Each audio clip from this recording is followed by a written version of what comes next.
산업의 변화와 함께 일자리는 어떻게 될 것인가? 그런 변화에 인류의 고민이 있을 수밖에 없는 시기입니다. 자동화를 토대로 대부분은 디지털 쪽으로 대비를 하는 편인데 사람이 먹고 사는 부분에서 필요한 곳이 점점 줄어들 수밖에 없죠. 단순히 먹고 사는 문제의 해결로만 인류의 존재 가치를 증명할 수 없습니다. 직접적으로 사람이 필요한 일자리를 산업 변화에 맞추어 해결해주는 방법들을 고민하고 대비해야 할 것입니다. 4차 산업 콘텐츠에서 자동화 이후에 이동되는 일자리 확장을 다루고도 있으니 시청해주세요. 이번 시간에는 일자리 형태를 재활용되는 일자리와 신설 일자리 중에서 재활용될 일자리를 토대로 보겠습니다. 인류에게는 유행이라는 반복되는 일상은 일반적일 겁니다. 이때는 이런 것이 저때는 저런 것이 돌고 도는 것이죠. 이것은 급격한 발전의 단계에 시간차를 넣어주면서 제어가 되기도 합니다. 재활용 가능 일자리가 될 것 중에서 전통의 이름으로 장인들이 만들어내는 작품들이 있습니다. 예전에 잠깐 체험한 적이 있는데 장인들 대부분이 매우 열악한 상황이었어요. 되 이름 있는 무형문화재라는 타이틀이 있음에도 잠깐 체험하는 것인데 도저히 못하겠다 생각이 들더라고요. 이런 기술 중에서 적당한 수준은 대량 생산에 적용하고 더 세부적인 기술이나 기능은 일자리로서 이동할 수 있을까 하는 생각입니다. 장인의 기술이나 기능 등은 저작권 형태로 가지고 적정한 포인트를 활용해서 대량 생산에 접목하여 외관의 특화를 가집니다.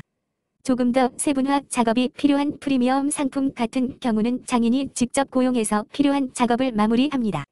장인은 이 과정에서 학원의 형태 등으로 기술을 보편적으로 교육합니다. 전수하는 개념이 아니라 교육의 개념으로 개인들 자체가 기술을 보유하게 되는 것이죠. 지금의 장인들의 1대1 전수를 확장해 주는 것이기도 합니다. 직접적인 기술이나 기능은 전수자에게 주더라도 보편적인 기술의 확장은 많은 곳에서 사용 가능할 것입니다. 일반적인 인테리어 제품은 물론이고 전자제품까지도 외관의 특화는 나만의 것을 중시하는 트렌드를 만족시켜 줄 것입니다. 전통에서 일자리를 찾는 것은 중요합니다. 전통 대부분이 수작업을 거치고 투박한 것들이 많아서 그야말로 사람이 필요한 곳입니다. 환경에서부터 장인들의 프라이드 등 문제점들은 있겠지만 체계화되어 확장이 된다면 일할 수 있는 곳이라 생각합니다. 전통이라는 것이 일자리가 되는 핵심은 라이센스, 즉 자격증입니다.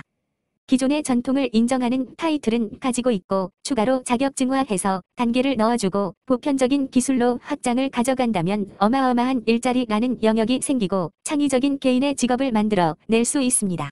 이 기술을 배우고 저 기술을 배워서 융합을 했을 때 창의력을 토대로 한 것들이 생겨나고 접목할 수 있는 직업이 확장될 것입니다. 국내를 넘어 해외까지 자격증화된 전통 기술들이 있다면 더욱더 커질 것입니다.